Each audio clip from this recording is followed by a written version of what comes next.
आज हम आगे की अगली कविता शुरू करते हैं।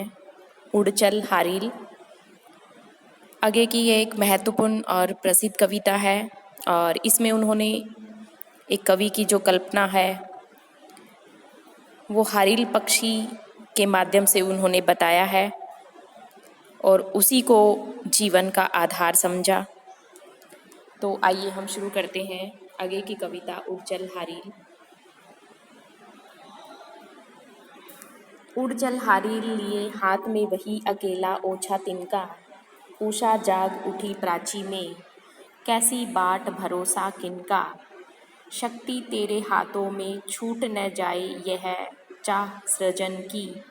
शक्ति रहे तेरे हाथों में रुक न जाए यह गति जीवन की। ओछा यानी छोटे के लिए कहा गया है, उषा प्रातः के लिए, प्राची पूर्व दिशा, शक्ति ताकत सृजन और निर्माण। तो सबसे पहले आप प्रसंग लिखोगे कि प्रस्तुत पंक्तियां हमारे हिंदी की पाठ्य पुस्तक समकालीन हिंदी कविता में कविता कौन सी है, उड़ चल हारिल में से लिए गए हैं और इसके रचयिता अगे जी। और इसमें उन्होंने हारिल पक्षी की उड़ान के माध्यम से व्यक्ति को विकास के मार्ग पर आगे बढ़ने के लिए प्रेरित किया है। तो कवि क्या संबोधित करते हुए क्या कह रहा है कि उड़ चल हारिल, हारिल पक्षी को संबोधित करते हुए, लिए हाथ में यही अकेला ओछा तिनका।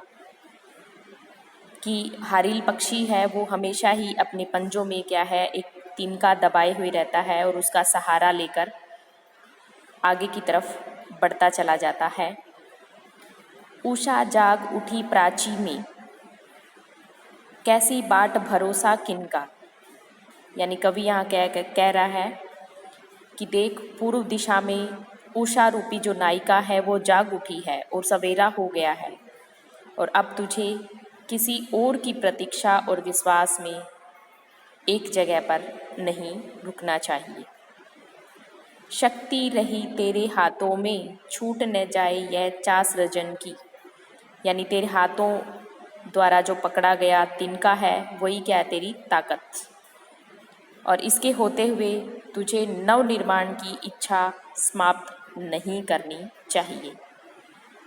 शक्ति रहे तेरे हाथों में यानी सारी ताकत वो तेरे हाथों में है, रुक न जाए यह गति जीवन की, और तेरे जीवन में जरा भी शिथिलता नहीं आनी चाहिए। इसलिए कवि हारिल पक्षी के माध्यम से मनुष्य को विकास के पथ पर आगे बढ़ने के लिए संदेश दे रहा है। ऊपर ऊपर ऊपर ऊपर बढ़ा चीरता चल दिगमंडल, अनथक पंखों की चोटों से नभ में एक मचा दे हलचल। तिनका तेरे हाथों में है अमर एक रचना का साधन, तिनका तेरे पंजे में है विधना के प्राणों का स्पंदन।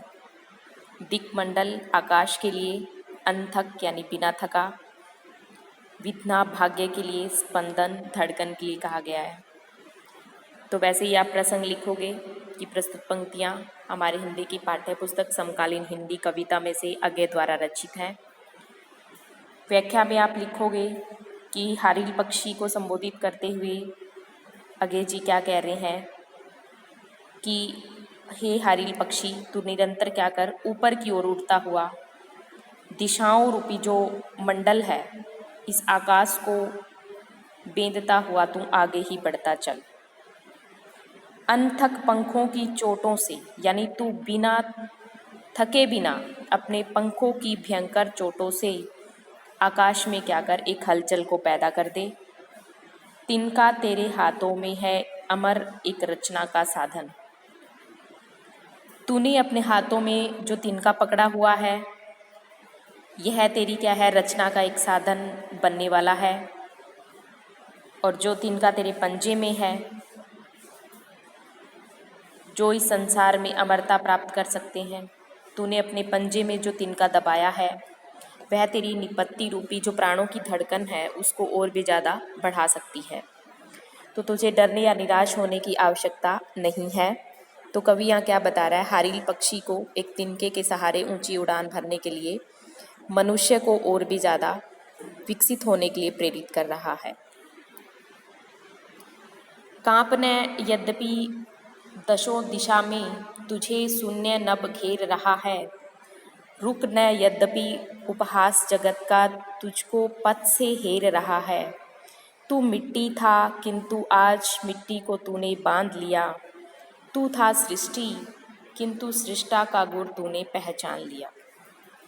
यद्यपि हालांकि उपहास मजाक के लिए, हेरना डिगाना सृष्टि रचना के लिए, सृष्टा यानी निर्माता, गुण यानी तरीका। तो व्याख्या में आप लिखोगे कि अगे जी यहाँ पर क्या कह रहे हैं हारिल पक्षी को संबोधित करते हुए कि यह विशाल आकाश जो है अपनी शून्यता से दसों दिशाओं में तुझे घेरने की कोशिश करेगा, लेकिन रुक न। यद्यपि उपहास जगत का तुझको पथ से हेर रहा, लेकिन तुझे क्या करना है, विषम परिस्थितियां होने के बावजूद घबराना नहीं और तुम उसका सामना करते हुए आगे बढ़ना है। तू मिट्टी था किंतु आज मिट्टी को तूने बांध लिया। कवि यहाँ क्या कह रहा है कि तू मनुष्य का शरीर मिट्टी से बना हुआ है और तूने अपने प्रयासों के माध्यम से आज मिट्टी को फिर से बांध लिया, यानी तूने उसे रूप स्वरूप देना विभिन्न प्रकार से सिखा दिया है। तू था सृष्टि किंतु सृष्टा का गुण तूने पहचान लिया, यानी तू पहले ईश्वर की रचना मात्र ही हुआ करता था, परंतु अब तूने ईश्वर के गुण यानी रचना प्रक्रिया को भी पहचान लिया है।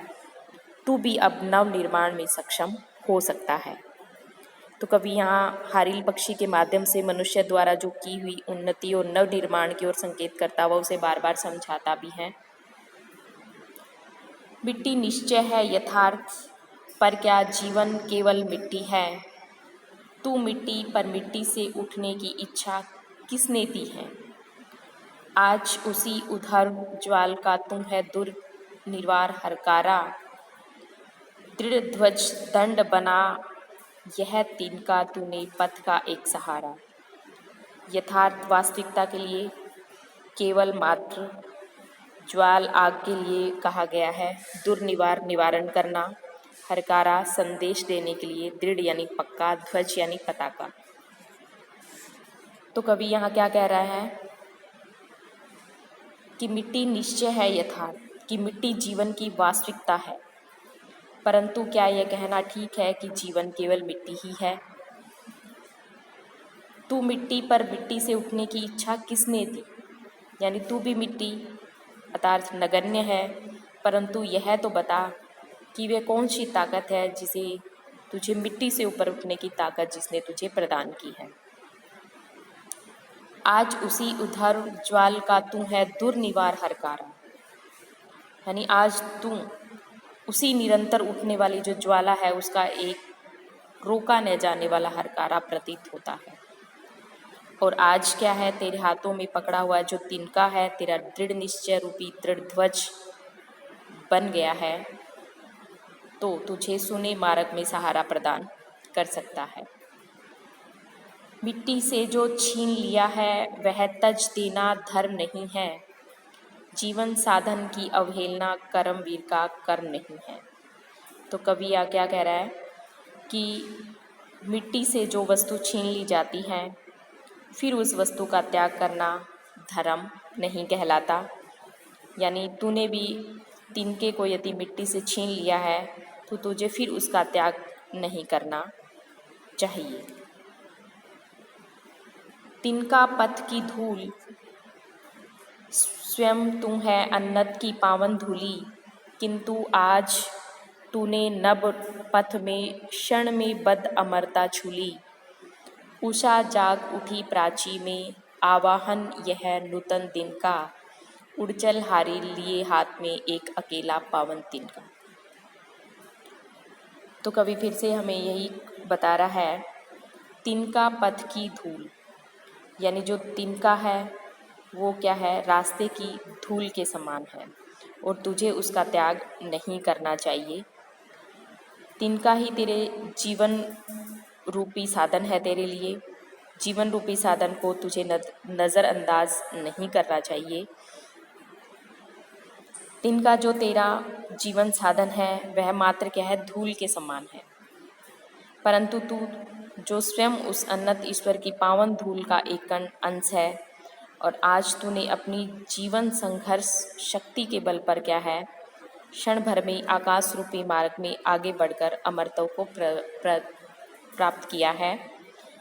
तो कहा भी है कि हे हरिल पक्षी, पूर्व दिशा में क्या है, सवेरा हो चुका है, प्राची में आह्वान यह नूतन दिन का, और यह सवेरा नए दिन का आह्वान करता हुआ प्रतीत हो रहा है। ऐसे में तू अपने हाथ में एक पवित्र तिनके को लेकर उड़ता हुआ आकाश को आगे छू ले। तो कवि यहाँ क्या बता रहे हैं कि जीवन पथ में निरंतर हमें आगे बढ़ने की प्रेरणा दी जा रही है। भाषा सहज और सरल का प्रयोग किया गया, प्रसाद गुण का प्रयोग किया गया है। तो आपकी कविता आज के लिए इतना ही। Thank you.